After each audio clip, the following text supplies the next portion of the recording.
callers or any of the shows that I've done in the past about this particular topic, this gentleman who is with me tonight, his name has come up as one of the people that you can count on.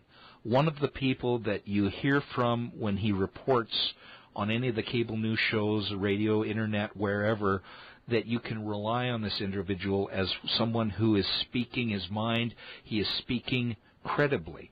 That's a problem with this case, is credibility. There hasn't been a whole lot of it, but this man writes the book, and he has written 56 books, my notes tell me here.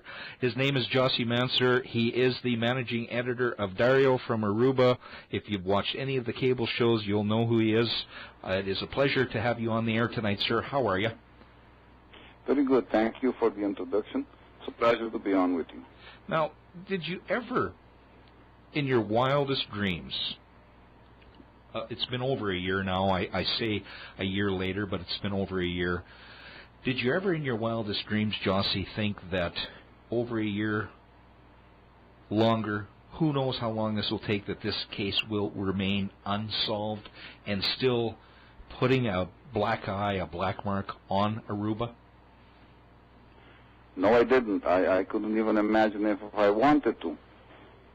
I think the case began with a mystery, except for one real evidence, and it's been developing more and more mysteries that go along, stories after stories, lies after lies, until a point now where we don't know whether this case will be solved soon, in an intermediary time, or in a long period of time. We don't know at this point. And, you know, I think what's most important, and again, we've spoken about it, and I know you've spoken about it hundreds of times, I'm sure, is really the family. All the family is looking for are some credible, honest answers. And they're just not getting that. And is this typical for an investigation like this in Aruba, or is this, Jossy, a case that just has gone sour right from the get-go? It did. It's the last thing that you said. It's not a case that is usual in Aruba. We don't have many of this case or similar cases to it. This one really went beyond all our expectations. We thought it would have been solved a long time ago in first 2-3 months. No, it's been dragging along for quite a bit, and we never expected this to happen in Aruba to begin with. We never expect so many mix-ups, so many bad signals given in this case by the people doing the investigation, by the prosecution, and by everyone else in Aruba involved with it. We thought this case would have been over with a long time ago. A reporter, a broadcaster, a newspaper man, an author, a policeman, an investigator. We all have that investigative technique, that gut instinct. That you know where I'm going with this, Jossy. What would you have done differently right off the get-go? Well, of course, like many experts I say on television here in the U.S., the first few days were crucial. And during those first few days, they did not arrest these people for a sufficient time. They let them go. They gave them 10 days in which to prepare themselves to get of whatever evidence they may have accumulated or left behind or produced. And then after they arrested them, we saw what happened in court. We saw that one judge said, yes, we have sufficient evidence to hold them. And another judge comes over from Southern and says, no, there aren't sufficient evidence to keep on holding them for questioning. So let's let them go.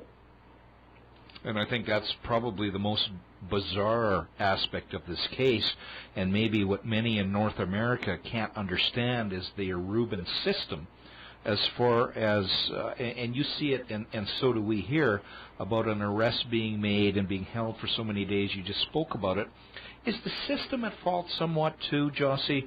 That now that this has happened, will there be or should there be a review, a total review of the system in Aruba when it comes to these sorts of investigations? I think they should revise many things that are wrong or are interpreted wrong or gave Aruba a bad name or the system of justice a bad name outside of Aruba. The system functions very well in most cases in Aruba. We have no problems with that. But in this case, I think the whole system pointed few weaknesses that we will have to correct, that will have to be reviewed by proper authorities, by proper people who have more knowledge about the law than I do. And I think that corrective measures must be taken for the future. Here's a sensitive question for you as a media person, as a reporter, because you've been spoken about so many times on television. The role of the media and what the media has done with this case, in some cases to keep the story alive and to keep it in the public, so, and I've tried that myself with my radio show, so that it's not lost and people forget about it.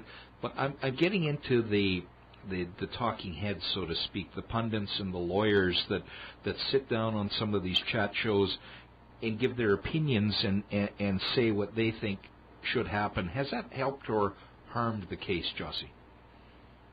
It has done neither to the case. It doesn't harm us, at least, because we use this. We are used lawyers giving opinions or talking about cases and expressing opinions that we may or may not share. But we are used to that system in Aruba. How about you personally? Me? I don't feel comfortable with this case at all, not with the lawyers, not with the opinions given. I've heard people on media here in the U.S., for example, experts, give opinions on Aruba that made me think that they may be referring to some planet out there or other island somewhere else in the Pacific, not Aruba. Many things that were said just out of knowledge of other cases here that do not apply to the cases in Aruba, at least not to this case in particular. And so I could go on and on and on about the things that I don't agree with that were expressed on television, because this is a very peculiar case. It happened in Aruba. It has a lot of mystery in it. Yeah. No, it was botched from the beginning. Yeah. They tried to pick up the pieces later, and then again we find ourselves in arrests and letting go, arrest and letting go. Yeah. That doesn't help the case or Aruba at all. And that was my next question, Jossy. You're a good newspaper man. You anticipate where I'm going with this. How much has this whole case, this media frenzy, how much has it hurt Aruba? I think it has been hurt by the media, not necessarily by the publicity. It has been hurt by the way the case has been handled so far. I'll give you another example for it. We know that many pieces of evidence were collected. For example, bags full of things were collected from the apartment of Joran, one of the main suspects. They were sent off, and we've never heard anything more about them. Nothing has come back. Bones were found on the north coast of the island, given to the police station and northern section of the island. We haven't heard anything more about them. A belt was found, very similar to another belt that was used by one of the suspects. It was given to the police. It was sent off somewhere. We haven't heard anything more about it. So this is a very strange case, to say the least. Yeah, for sure, for sure. If you're just tuning in now, this is Sunday Night Satellite. Jossy Mansour, Dario's managing editor, is here tonight as we continue our discussion on the Holloway case 1 year later. Jossy, are you ready to take some email questions that we have here? Sure, no problem. All right. What's going on? And I'm going to paraphrase a little bit, because if I went through all of these questions, you and I would do a 5-hour show and it would take 3 weeks. What's going on with the Colombian witness? Is there any truth to that? What can you tell us? Well, you know, this is a witness that came out of the blue. He approached me first before he went to the police or anyone else. He came to my office after an interview. A woman, a lady, came to me and told me she had a friend that claimed to have seen what happened to Natalie on a certain stretch of beach, way to the north of the Marriott Hotel. Not near it, but very far away from it. So after 3 days, I attended him. I accepted the interview with him. I interviewed him. He told me a story that in many instances matches parts of the case, and others doesn't. And a week or 2 weeks later, I know that the police picked him up for questioning.